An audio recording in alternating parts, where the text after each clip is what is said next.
The Scriptures, 2009 edition. Translated, published, and distributed by Institute for Scripture Research. Here are all the books that this translation includes.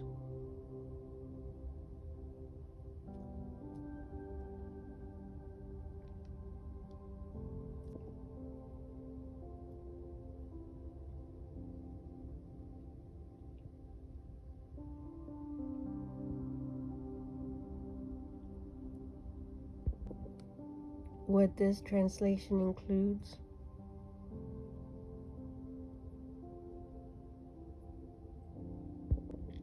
it has a family registry.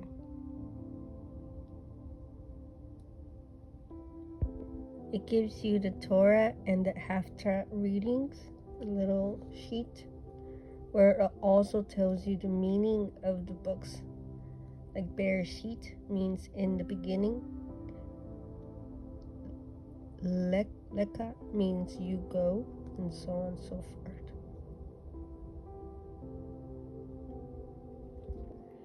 In the very back, it has a section that's called explanatory notes.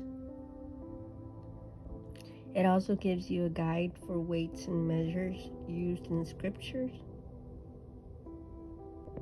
a place where you can write your notes.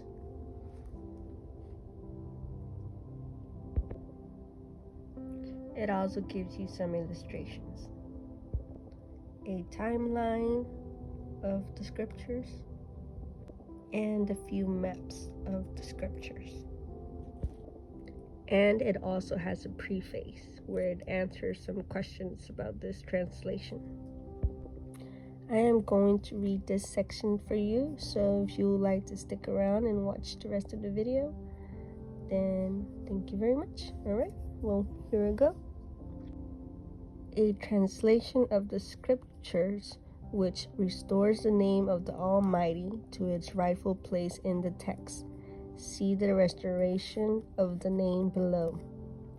It is recognizably Messianic in that it affirms the Hebraic roots of the Messianic belief by its appearance, by the use of Hebraic forms of certain words and titles, and by its usage of the same division of the pre-Messianic books of the Scriptures, the Tanakh, or so-called Old Testament, that was current at the time of our Messiah, restores the meaning to so many words which have become popular to use but do not accurately reflect the meaning of the original.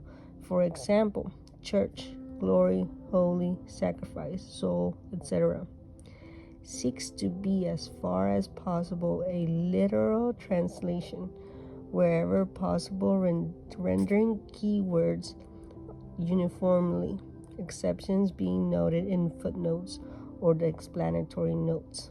To this may be added the further restoration of the Semitic form of the names of the books of the scriptures, the rendering of words such as Hades, a Greek term loaded with pagan connotations, variously rendered by different translators as pit, grave, and hell, by their Hebrew or Aramaic equivalent instead, such as Sheol. The deletion of notes, footnotes, and explanatory notes of a doctrinal nature other than those doctrinal agendas expressed in this preface.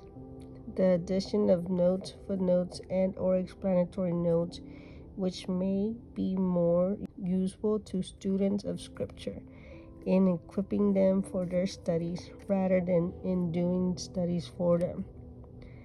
Highlighting by means of bold typefaces those passages in the second writings, also known as Ketubim Bet Netzarim writings, Habrit Hadashah, New Testament, etc., which quote allusions from the Tanakh, also known as the Old Testament.